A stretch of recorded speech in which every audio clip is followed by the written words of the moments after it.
Como se deu a vigilância epidemiológica de zoonoses em nosso país? Então, nos anos 1970, foram criados os primeiros centros de controle de zoonoses, particularmente nas capitais, nos centros mais populosos. E aí, naquele tempo, a orientação técnica estava muito ligada à ideia de captura de cães errantes, cães e gatos errantes, vacinação antirrábica e eutanásia, muitas vezes, desses animais, particularmente cães, né?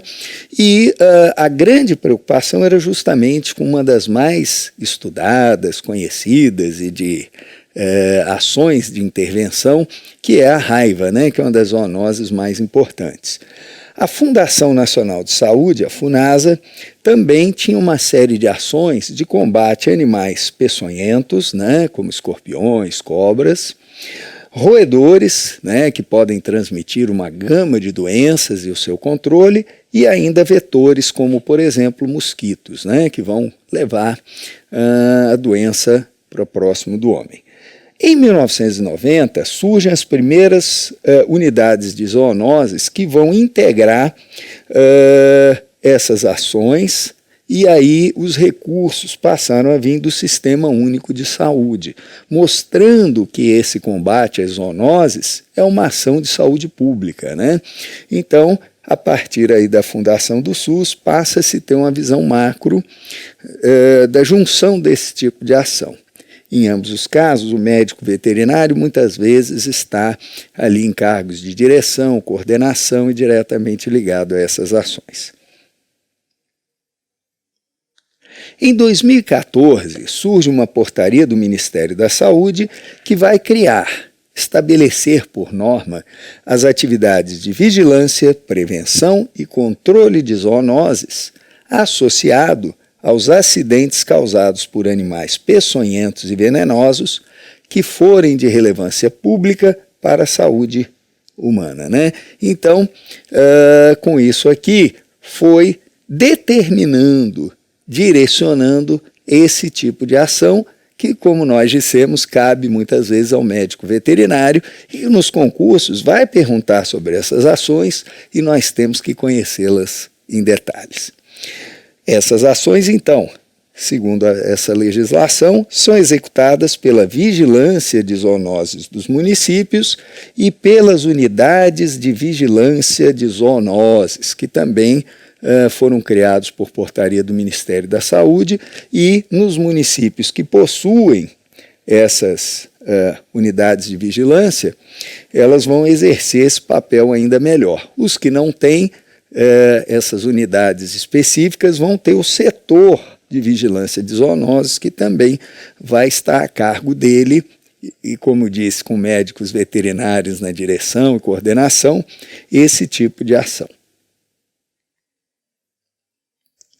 Como dissemos, naquele mesmo ano, então, 2014, surgiram as unidades de vigilância de zoonoses, né, por lei, as UVZs, que em sua maioria se estabeleceram nos municípios maiores, né, as capitais, as cidades mais populosas, mas também em cidades aonde estamos na fronteira, porque a fronteira nacional com alguns países é uma área de risco de entrada de doenças, sobretudo quando são vizinhos economicamente menos favorecidos. Mas ainda em países vizinhos com situação econômica boa, é necessário sim, porque pode-se importar doenças a partir da fronteira, né? Então, também em cidades onde existem regionais de saúde, normalmente se criam essas unidades de vigilância. Entre as principais zoonoses acompanhadas pelo Ministério da Saúde no Brasil, nós temos várias, como raiva, leishmaniose, arboviroses, que são aquelas viroses transmitidas por artrópodes, né? Como as várias, febre amarela, dengue. Essas aqui, inclusive, muitas vezes, não têm interface animal, mas compete muitas vezes ao médico veterinário gerenciar as equipes, muitas vezes junto com entomólogos da área de biologia, né? Mas é uma área que nós temos que conhecer porque normalmente no Ministério da Saúde ficam a cargo dos médicos veterinários essas intervenções, além de acidentes por animais peçonhentos, leptospirose, hantavirose e doença de Chagas estão entre as principais, mas não são as únicas. Periodicamente as portarias mudam, os problemas surgem e aí nós temos que estar atualizados. Quem está atuando na área, no município, na Secretaria Estadual, ele recebe esses informes, né, que são determinados em Brasília pelo Ministério, essas alterações. Outras vezes, médicos veterinários de grande conhecimento nessas áreas participam das discussões, inclusive no Ministério da Saúde, alterando, sugerindo alterações junto aos deputados e tal, e a partir daí saem legislações. Então nós, médicos veterinários, temos importância, inclusive, na elaboração dessas legislações.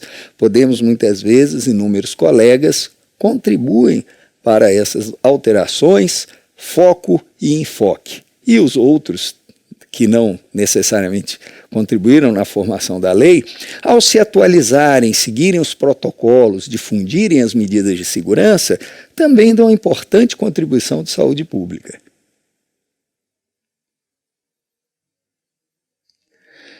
Nós dividimos as zoonoses em 3 grandes grupos. Então, o primeiro grupo são as zoonoses monitoradas por programas nacionais pelo Ministério da Saúde. Além dessas, nós temos também aquelas zoonoses que possuem grande importância em determinada região. Então, muitas vezes, uma doença é um problema sério de saúde pública na fronteira do Brasil com o Uruguai. Na região lá onde temos muitos ovinos, temos o problema, por exemplo, do cisto hidático, né? Equinococcus granulosus, que pode ser uma importante zoonose naquela região. Mas, saindo daquela região, nós não temos relatos, pelo menos, de grandes casos da doença.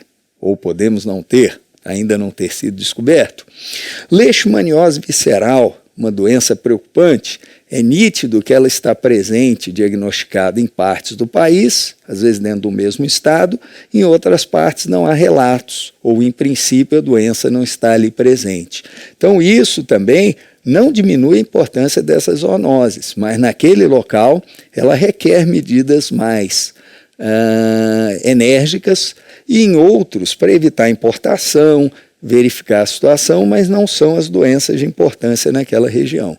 Então, às vezes, mesmo regiões próximas requerem um direcionamento do profissional para que ele atue naquilo que é importante naquela população-alvo, né? E, finalmente, nós temos zoonoses emergentes e reemergentes, né? Que são aquelas ditas exóticas, né? Que nunca tinham surgido, ou outras que estavam aparentemente controladas, às vezes eliminadas, e ressurgem por causa das condições. Opa! Calma aí, veterinário. Não podemos continuar passando esse vídeo por aqui, né? Por causa do conteúdo. Mas quer continuar assistindo essa aula? Faça o cadastro agora no VET Profissional.